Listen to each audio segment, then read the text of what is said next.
Roughly 6 months ago, in patch 8.3.0, Behavior introduced the Finisher Mori system, nixing yellow Mori offerings in favor of making the offering base kit. When there is only one survivor left alive in the trial and you down them, the last survivor is able to be Mori'd, regardless of hook states. Since it's been a while, I took to my community post to ask you guys what you thought of the system. Now, normally in these types of videos, I throw your opinions up on screen and respond to each one individually, but this time around, the general consensus was pretty much the same. Basically, each and every one of you said you like the system, it's just a tad annoying, and in the instance that if there is a survivor on hook and one on the ground, then you don't get to Mori until all survivors are completely dead. This can feel frustrating and oftentimes boring. And I completely agree.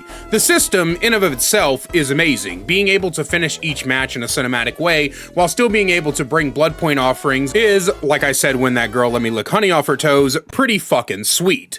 However, it can be a drag when you've got one guy on the struggle phase hook and one on the ground and you're standing there awkwardly waiting for the bloke on hook to just let go so you can finish the game in style, which breaks the flow somewhat. So I propose a pretty obvious fix. If all survivors who are on the hook are in the struggle phase, then the last survivor on the ground should become Moriable. Now, with that out of the way, let's look at some outlier comments and talk about my responses. Victor Plays 2350 says, so I love the system that is in place, don't get me wrong, it's a great system, but it kind of does incentivize slugging the second to last survivor so they can get the finisher off. I have seen it happen a few times, not enough to be annoying, just enough to where you can tell that's the intention. But like I said, I do love the system and it's a great way to end the game for both survivor and killer, and I do play both sides. First off, thank you for being a channel member and also being a channel member for a long time. I did notice that you were one of the ones that stayed a channel member throughout the couple of months that I was on hiatus, so I really appreciate that. Now, let's get to your comment. I don't think the system incentivizes slugging. People have always oddly slugged for the 4K, even when it wasn't necessary, and I think that people who slug one survivor and then go on a trek across the continental United States, attempting to find the last survivor just so they can guarantee the Mori, are the same people who would have slugged for the 4K anyway. So I don't think that the system actually increased the amount of slugging. And that's actually something that we're going to talk about a little bit more with our next comment from Eric Person. Eric Perone. There's no S in that name. Anyway, Eric says, don't like it because all the slugging killers do just to get it, and they can bypass a lot of perks, which is bullshit. See my previous response for the slugging thing, but let's talk about the perks. What perks can they bypass? Unbreakable? Boon Exponential? Let's be fair here. If you were in a situation where you're getting Finisher Mori'd, you weren't getting those off anyway. Before the Mori, the killer just picks you up anyway and throws you on a hook. The only thing I can possibly think of is Decisive Strike, with the possibility of running to find the hatch, but oftentimes you've already used your Decisive earlier in the match, so in, what, 0.1% of cases, you miss out on the Decisive Strike hatch grab clutch? Don't honestly think that's a big deal, to be fair. Floki says, why should I now ever give the hatch to the last survivor if I could have the Mori instead? First off, thank you for being a channel member. I really appreciate that. Second off, why did you ever give hatch before, if you could just hook them instead? I don't know, this feels like you're just trying to find a flaw in the system. Before the Finisher Mori system, did you really go, well, I would get this 4K, but I'm not able to Mori, so meh. I don't think you did. If you want to give hatch, just do it. There's nothing really stopping you, you know?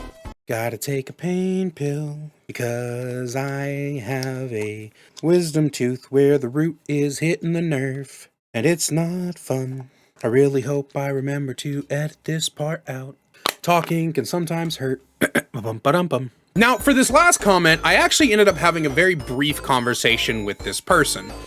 Midnight Wesker says, I personally don't like it. I think it completely ruins any type of possibility of a clutch comeback, though unlike, it's not impossible. I don't know what they meant by unlike. I genuinely don't see a problem with just making an offering you get very commonly. I responded, when it becomes available, there is no chance. Your entire team is dead, and if the killer can't hook you before the change, then they just left you there till you bled out or crawled to a hook.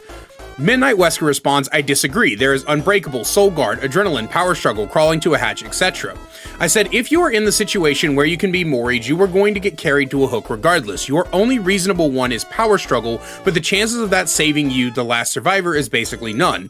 The only time a Finisher Mori can happen is when you are the last survivor alive, meaning if you are running Unbreak Soul Guard, you do it before the last survivor on hook dies. You can't crawl to a hatch because the killer would normally carry you to a hook before the Mori changes. And I would also like to add on that I think that this actually opens up more opportunities, because if the other survivor is on the struggle phase, instead of just picking you up and bringing you to a hook, this killer might actually give you a chance to use your unbreakable in this situation because they're waiting for the free Mori. So in this situation, I don't think this is true. But I want to completely clear up my stance here. There is no scenario where the finisher Mori takes away your chances at a clutch. It can't be used until the last survivor is alive and on the ground. In that instance, nothing is saving them. Again, short of a very rare decisive strike before the end game. They mentioned power struggle, but again, how often does that actually happen? Power struggle has a 0.86% usage rate according to Nightlight. So not only would you have to have this incredibly rare perk on, you'd also have to be carried far enough for the wiggle progress, and you'd have to be carried under a pallet. And if you're talking about a build around power struggle, rarely would you be on the ground long enough before the finisher Mori for that to matter.